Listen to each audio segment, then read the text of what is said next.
आप सभी को जय मसीह की द बाइबल पोर्शन में आपका स्वागत है। हमारा आज का वचन है लेवीय व्यवस्था की पुस्तक 8वां अध्याय वचन 22 से 35। फिर वह दूसरे मेढ़े को जो संस्कार का मेढ़ा था समीप ले गया और हारून और उसके पुत्रों ने अपने अपने हाथ मेढ़े के सिर पर रखे। तब वह बलि किया गया और मूसा ने उसके लहू में से कुछ लेकर हारून के दाहिने कान के सिरे पर और उसके दाहिने हाथ और दाहिने पांव के अंगूठों पर लगाया।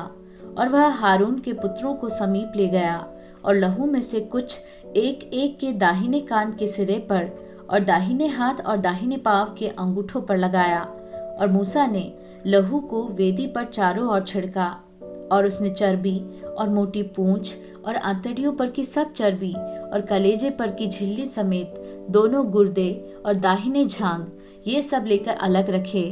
और अखमीरी रोटी की टोकरी जो यहोवा के आगे रखी गई थी उसमें से एक रोटी और तेल से सने हुए मैदे का एक फुलका और एक रोटी लेकर चर्बी और दाहिनी झांग पर रख दी। और ये सब वस्तुएं हारून और उसके पुत्रों के हाथों पर धर दी गई और हिलाने की भेंट के लिए यहोवा के आगे हिलाई गई। तब मूसा ने उन्हें फिर उनके हाथों पर से लेकर उन्हें वेदी पर होमबलि के ऊपर जलाया। यह सुखदायक सुगंध देने के लिए संस्कार की भेंट और यहोवा के लिए हव्य था। तब मूसा ने छाती को लेकर हिलाने की भेंट के लिए यहोवा के आगे हिलाया और संस्कार के मेढ़े में से मूसा का भाग यही हुआ जैसा यहोवा ने मूसा को आज्ञा दी थी।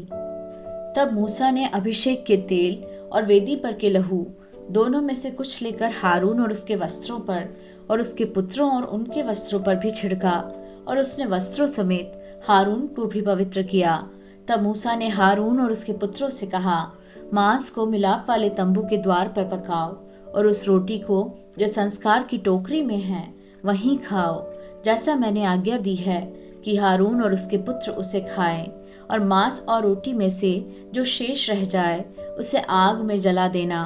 और जब तक तुम्हारे संस्कार के दिन पूरे न हों तब तक अर्थात 7 दिन तक मिलाप वाले तंबू के द्वार के बाहर न जाना, क्योंकि वह 7 दिन तक तुम्हारा संस्कार करता रहेगा। जिस प्रकार आज किया गया है वैसा ही करने की आज्ञा यहोवा ने दी है, जिससे तुम्हारा प्रायश्चित किया जाए।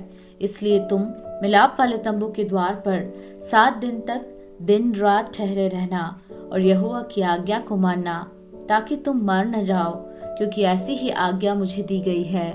तब यहोवा की इन्हीं सब आज्ञाओं के अनुसार जो उसने मूसा के द्वारा दी थी हारून और उसके पुत्रों ने किया।